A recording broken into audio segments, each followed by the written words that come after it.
पहले उस वस्तु का जो उत्तर है उसे ही मान लेता है कि मान लो ये उत्तर क है या ये उत्तर ए है या ये उत्तर बी है, कुछ भी पॉइंट नियुक्त करेगा तो साकार रूप आ गया। अब साकार से उस निराकार पे जाना है जहां जो अज्ञात है,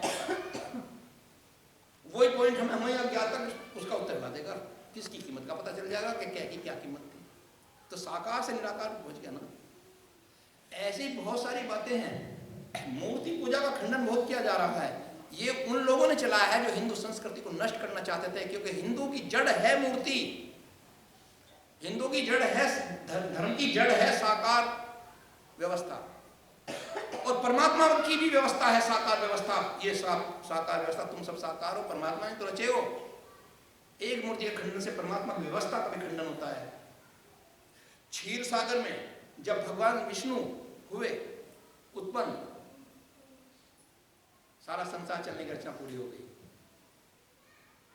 उसके बाद जब सृष्टि खूब फैल गई तो भगवान विष्णु ने ऋषियों मुनियों को बुलाया और कहा, भाई अब मैं आगे आगे राक्षस लोग पैदा हो चुके हैं, अब तक सच्चे लोग थे तो मैं तुम्हारे सामने खुला फिरता था, अब चूंकि असुर हो गए और मेरा दर्शन असुरों को नहीं होगा, क्योंकि असुर पापी होते हैं, उन्हें मैं दर्शन नहीं दूंगा, इसलिए मैं अब छिपता हूं।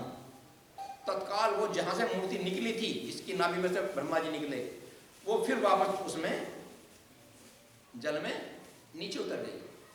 वो पद्मनाभ मंदिर जहां है वहां ऐसा है, वो नीचे चली गई। जब चली गई तो ऋषियों में मुनियों में बड़ा वो हो गया, हमारे प्रभु चले गए, हमारे रोड लगे, प्राण छोड़ने के लिए तैयार हो गए ऋषि मुनि। तब वही मूर्ति उसमें से फिर क्या हुआ, जब तो असल मूर्ति निकली उसमें से फिर एक नीली सी अलग वस्तु निकली, जो विष्णु का रूप आज भी वहां लगा हुआ है, जिसे देखना जाए देखिएगा, वहां वो निकली विष्णु की तस्वीर, वो आज तक वहीं पूज रही है। उस तस्वीर को जब निकली तो जब भगवान विष्णु ने अलग से प्रकट होकर के ऋषियों से कहा कि ऋषियों, अब मैं तो अदृश्य हो गया हूं, अब मेरी जगह इस मूर्ति की पूजा करना, इसकी पूजा करना, और इसकी पूजा मुझे पहुंच गई। तो मूर्ति पूजा किसने चलाई? भगवान ने चलाई ना, उसी को हम नहीं खंडन कर सकते।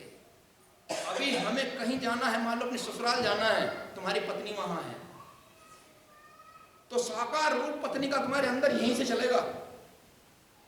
नहीं चलेगा। उस साकार को लेकर के मेरी पत्नी वहां है, तुम चलोगे?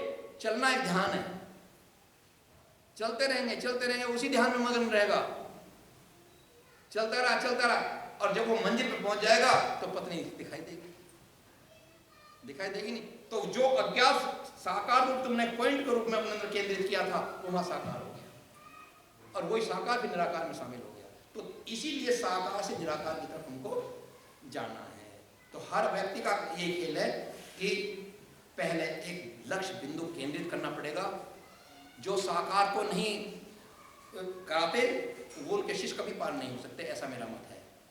ध्यान के अंदर यदि तुम साकार वस्तु को भी त्यागोगे तो भी तुम एक ज्योति का ध्यान करोगे, वो भी ज्योति भी एक आकार रूप ले लिया है आपने, वो भी एक साकार है, वो ज्योति भी तुम्हें निराकार तक भेजनी है ना, तो वो भी एक दिन वहां जाके पहुंचती चली जाएगी। दो ध्रुव है, एक इधर ध्रुव दक्षिण ध्रुव, एक इधर है उत्तरी ध्रुव, एक तुम्हारा दायां हाथ है, एक तुम्हारा बायां हाथ है, दोनों ध्रुव हैं। एक ध्रुव पर गुरु खड़ा है, एक ध्रुव पर एक हाथ पर भगवान पे बैठे हैं, तीसरा जीव बीच में लटक रहा है। तो बीच में कौन आएगा? साकार गुरु, वो उसे उठाएगा और साकार की ज्ञान विद्या पर चढ़कर, ज्ञान वाहन पर चढ़ करके उस ध्रुव पर जोड़ देगा, जो ध्रुव परमेश्वर का ध्रुव, उस पॉइंट पर भेज देगा। जब तक तुम उसे नहीं पकड़ोगे बीच में उस साकार को, नहीं जा सकते। जब तक तुम सीढ़ी नहीं चढ़ोगे कोठे पर पहुंच नहीं सकते। इसलिए हर एक मंजिल में तुम्हें हर मंजिल साकार मिलेगी, और परमात्मा ने साकार ध्यान में भी बनाए हैं जो हमारे मीलों का काम करते हैं कि अब हम यहाँ आ गए, अब हम यहाँ आ गए। यदि वहां भी कोरन कोर आकाश ही खाली होता तो ये भी पता नहीं चलता कि मेरी मंजिल कहाँ आ गई, मैं कितना तय हो गया। ये दृश्य बताते हैं ना, अब दर्शन साकार होते हैं, अभी निराकार बहुत दूर है, इसलिए आपको वहां आगे जाना पड़ेगा। अब वहां तक जब हम जाते हैं तो हर प्राणी, कोई भी जानवर 7 शरीरों के अंदर बंद है ये रूह। सबसे पहले इसे नीचे से लेकर चलते हैं। जो तुम्हें दिखाई दे रहा ये शरीर भौतिक शरीर कहलाता है, फिजिकल बॉडी। इसे भी हटाइए, चीर दीजिए इसे। ये कैसे चिरेगी? अब तुम जो देख रहे हो, तुम्हारी दोनों आंखें जो देख रही हैं एक साकार रूप को देख रही है। अब आप अपनी आंखें बंद करो और ध्यान में जाओ तो दोनों आंखें बंद हो जाएंगी और ये दोनों आंखें अपना काम इससे ऊपरली आंख को सौंप देंगी। ये दोनों आंखें ऊपरली आंख को सौंप देंगी, जिसे कहते हैं तीसरा नेत्र। कि अब ये आंखें बंद हो गई, हमारा क्षेत्र खत्म हुआ, हमारे सूक्ष्म शरीर का। अब तू देख, तो कौन सा भाव शरीर जाग गया, उस भाव को भी तुम्हें त्यागना होगा। फिर वो आंख उससे ऊपरली सूक्ष्म आंख को सौंप देगी वो काम। जो कौन सा काम? जो तुम साकार रूप लेके चल रहे हो। साकार रूप में ध्यान में ज्योति को लेकर चल रहे हो, वो भी तो एक मूर्ति है, उसको लेकर चल रहे हो। या तुमने कृष्ण की आकृति बना ली अपने अंदर, या भगवान राम की, या भगवान विष्णु की, या शिव की आकृति बना ली है तुमने, वो बिंदु तुम्हारा हो गया, उसी को लेकर के तुम चले जा रहे हो। इस तरह से सूक्ष्म शरीर उस शीश रूप को मानस शरीर को भेज देगा और मानस शरीर की आंख को सब खुल जाएगी। अब वो शरीर काम करेगी। किसने पहले दाना उठाया था? भौतिक शरीर की दो आंखों ने। अब ये आंखों से आंखों, शरीर से शरीर जुड़ता जुड़ता ऊपर तक जा रहा है, तुम्हारा वही लक्ष्य निर्धारित कर लिया है। फिर कारण, महाकारण शरीर, वो क्या नाम, मनुष्य, मानव, मानस शरीर के खत्म होने के बाद फिर क्या होता है? फिर वो रूह, वो तुम्हारे अंदर की जो आत्मा है, तुम्हारी जो ऊर्जा है, वो ऊर्जा अगला गेर पड़ता है गाड़ी का और वो उसे कारण शरीर को सौंप देती है कि अब यहां तक मैं ले आई, अब यहां से आगे तेरा काम है ऊपर ले जाने का। अब वही लक्ष्य जो तुमने धारण किया है, जो स्वरूप भगवान का धारण कर लिया अपने मन के अंदर, उसी स्वरूप को लेकर के वो कारण शरीर को की आंख को सौंप देती है। अब ये तू दिखा और शरीर तू पहुंचा। फिर वो उसका दृश्य दिखाता है, सारा साकार ही दिख रहा है अभी तो लक्ष्य। लेकिन एक बात का ध्यान रखना है, उससे आगे कारण शरीर महाकारण को सौंप देता है। वहां उसका रितंबरा नेत्र खुल जाता है, कारण शरीर में प्रज्ञा नेत्र खुल जाता है। इस तरह से आगे आगे जाकर के वो ब्रह्म शरीर में जब पहुंचती है उसकी रूह, तो वहां जो उसने छोटा सा बिंदु नोट किया था, ज्योति का या शिव का या कृष्ण का, वो वहां ब्रह्म स्वरूप में दिखाई देगा, क्योंकि अब वो अपने नियत स्थान पर पहुंच गया। इससे पहले ये सारे शरीर एक एक एक एक करके छोड़ने हैं, ये गल जाएंगे, तुम्हारी रूह से बाहर निकल जाएगी। जैसे एक छोटी सी नमक की डली ले लो ना, तुम एक डला लिया नमक का और उसे समुद्र में फेंक दो, तुमने साकार फेंका है। जैसे जैसे वो नीचे गिरता जाएगा, हर उसका आयाम कटता चला जाएगा, फिर दूसरे आयाम में पहुंचेगा, फिर तीसरे आयाम में पहुंचेगा, गिरता गिरता तले तक जाते जाते खुल जाएगी। अब निराकार ही रह गया ना, साकार कहां चला गया? वो वहां से कह के चला था मैं साकार हूं, और वहां पहुंचा निराकार।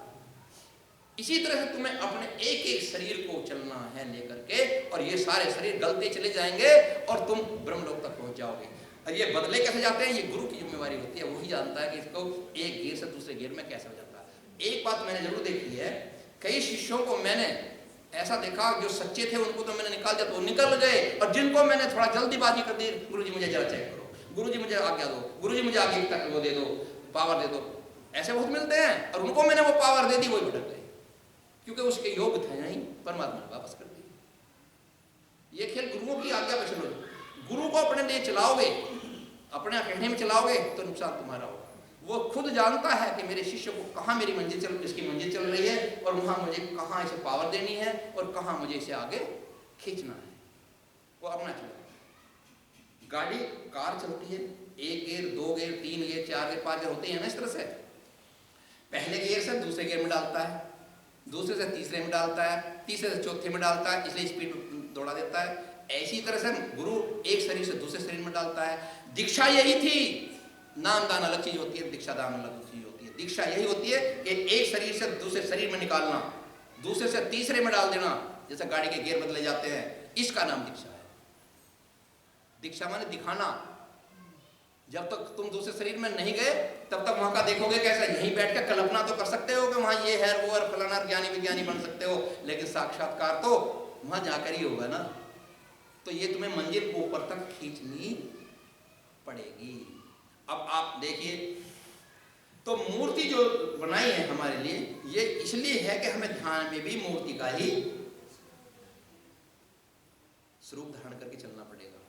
वो तुम्हारा मूर्ति का स्वरूप जो साकार धारण करा, धीरे धीरे वो भी गलता चला जाएगा। जैसे कि वो डली थी ना उसकी नमक की, जैसे वो घुली है, ऐसे ये साकार ज्योति भी घुलती घुलती इतनी सूक्ष्म हो जाएगी, बहुत सूक्ष्म। और जब इसका सारे आवरण हट जाएंगे, तत्काल ये उस महाब्रह्म प्रकाश में चली जाएगी, जिस प्रकाश का अंत और छोर कहीं नहीं है। फिर ये उस रूप में बन जाएगी। अभी पिछले दिनों में मेरे से एक शिष्या थी, उसने पूछा, गुरुजी मैं मोक्ष तो चाहती नहीं। मैं बता रहा था आप लोगों से कि मैं मोक्ष तो चाहती नहीं। मैंने कहा क्यों? ऋषि मुनि तो सब मोक्ष के लिए प्रयत्न करते हैं, यहाँ तक कि देवता भी चाहते हैं, ब्रह्मा विष्णु महेश तक भी मोक्ष चाह रहे हैं, फिर तू काहे के चक्कर में पड़ रही है? उन्होंने कहा नहीं, मैं तो इतनी भजन भक्ति दो मुझे, मैं भगवान के नाम में मस्त रहूँ। मैं कहा अच्छा भाई इतनी सी बात है तो ऐसे में रह ले जब तू मोक्ष नहीं चाहती। उन्होंने कहा मोक्ष में तो चुन मुन से तुम उनका लटक जाएंगे, जब शरीर तो कोई होगा ही नहीं, तो फिर तो बड़ी परेशानी हो जाएगी। मगर ऐसा नहीं है, तुमने एक शरीर खोया, दूसरे शरीर में गए तो उसके जैसे बन जाओगे, उसके जैसा जन्म मिलेगा। जब तुमने दूसरे शरीर को खो दिया और तीसरे में चले गए ऊपर, तो फिर उसके शरीर के जैसा तुम्हारा जन्म हो जाएगा, ऋषि मुनि क्या नाम साधु संतों वाला जन्म हो जाएगा। फिर जब उसको भी लांग के तुम ऊपर गए कारण शरीर में, मानस शरीर में, तो वहाँ मानसिक स्वरूप होगा, मन में सुख देखता है ना मानस शरीर, तो वहाँ वो काम नीचे वाली आंखों ने उसको सौंप दिया है, और नीचे के शरीर में भी अपना काम उसको सौंप दिया मानस ने, तो अब वो दिखाता है सारा का सारा। इस तरह से एक एक करके कारण में पहुंच गया, कारण शरीर ने कह दिया, महाकारण को सौंप दिया। जब महाकारण ने सौंप दिया तो महाकारण के दोस्त तुम्हारे पास आने लगे। अब तुम्हारा जन्म जो होगा तो कैसा होगा? बड़े बड़े तपधारी तपस्वी महर्षियों के रूप में होगा, जो महाकारण शरीर में पहुंच गया। यहाँ संसार में होगा तो कोई राम बन का होगा, कोई कृष्ण बन का होगा। इस तरह का की तैयारी हो गई उनकी, इस बात की तैयारी हो गई। और वो फिर ब्रह्म शरीर में चला जाता है। तो ब्रह्म शरीर भी जब उसने उसको भी लांग दिया, अब उसके पास कोई शरीर नहीं है, अब वो केवल एक आत्मा है, लेकिन आत्मा का भी अभी अस्तित्व बाकी है। उसका अस्तित्व